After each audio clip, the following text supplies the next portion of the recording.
گوش جی مکران مام یلان بات مدام ایش و گلان هنچو که صد برگین گلان گو ناز و کهیب کنگلان پرواه مباتی بلبلان زهرچون به دریا چینگلان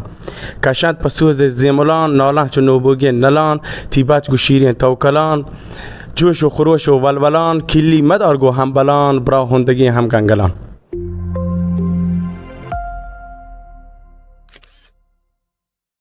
بونگیج گو الله پاک نامه که پاکی هستی ارکنه کو ساچو کن. سلام پشما گندوکان پایگاه اطلاع رسانی میارجل.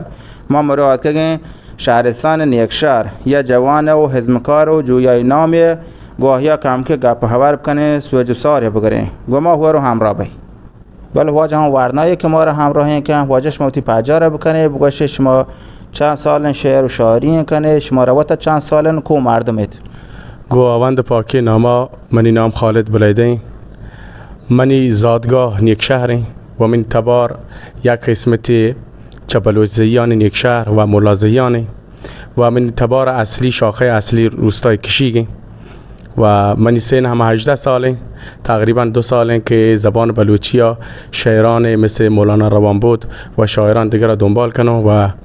امیدتون هستن که بتونم چه آیان دابا یه راه ها ادامه بدیم. واجه همه شاعری و شاعری شما مکنه که اهمیشان یا غزل یا دبگال بتیگم پا مبوانه واجه یه دبگالی هستن که مولانا روانبوده گین یه دبگال مولانا روانبوده در شعر دادشاه یک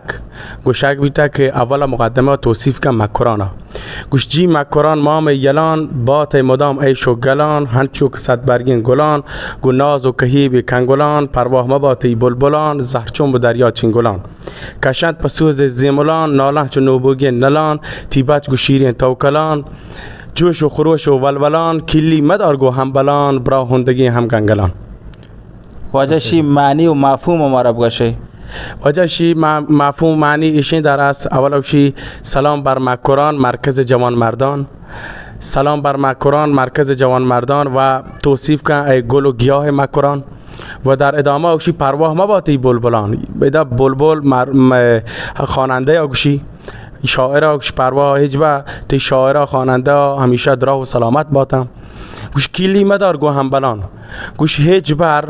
گووتی دوست و همبل و براتان دروگ و تگیه مکن پدوشی برا هندگی هم گنگلان برا هندگی هم گنگلان معنی ایشین که گوشی که گووتی آشنایان وتی هم لیبیان ها تگی و دروگا مکن چون درستان گورا یاد دابا بیشی معنی ایشین چون دو بیتی آرتا دوی یک معنی ده چون مثلا یک دوست صمیمی یک دوست معمولی دا گوشگین یعنی گوشی گو درستان یاد دابی بی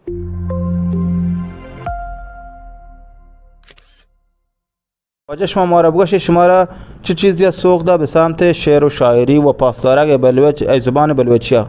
ای زمانی که من کلاس 5 ابتدایی تو یعنی سارهو شمارتگه یعنی مثلا متوجه بیتگتون که زبان بلوچیا شعر و شاعری و شامپک هستن چون من زمانی که اول ابتدایی تو مثلا متوجه نبیتون که زبان بلوچی هم هسته یعنی زبان بلوچی شاید مثلا در موسیقی پاپ و هشکوتا بله مثلا آبطور کلی متوجه نمیتون که زبان بلوچی کتاب هستن یا یادگاری هستن مثلا سعدی بلوچستانی هستن مثل مولانا روانبود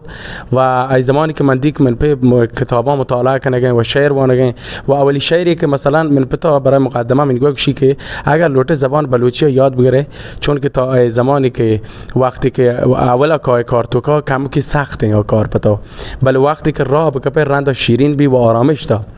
و زمانی که ما عاد کنم بلوچی شعر توکا اولی شعر شیعه که من پتا من یادا گوش نزدیک کنم پتانا گوشکا گو کلگانا ملا علی گو شاما تالون گو بٹ بارا گشنه چه سیده پارا زیرو مزنتوار معنی ایدا توپنگه توپنگ برنه زیرو مزنتوارا سر کپایی حسارا سیدان چراغ جاها سید چرند تو چارند لم لما گوش دارن شکاری تیران گشین تو چارید یه ریکن کراری دستا زد شهاری گرند کمونی هزاری شگور رو بونی هلار کن سایگ بزین کلیر کن گوشتا بجن بنو بر هم سایگ مبکر من نتوراج شمی آهری کلو پیغام پا ورنام شمی بلوچن ورنام پا شمی حمله ما چیه؟ منی کلو پیغام شین که همه دا با شما زبان پارسی پاس داشته زبان بلوچی هم در کنار آی پاس بداره اگر گرچه ما شما را اول کار کم و که سخت ہیں، بله اگر شما کم و که همت بکنه، که همت مردان مدد خدا، اگر شما کم و که دیما بره، باور کنه موفق به و یه زبان زیبا شما را آرامش داد. چون یه زبان شما ایما وقتی که متولد بیته به گوش شما زبان بلوچی یاد که شما قلب شما مغز متعلق به زبان بلوچی هر وڑی شرطک و طوفان ببیت راج منی پتر پشت نکن زید گلین راج منی است امید منی محکم چو البرزا بلی سفر دراج منی. منت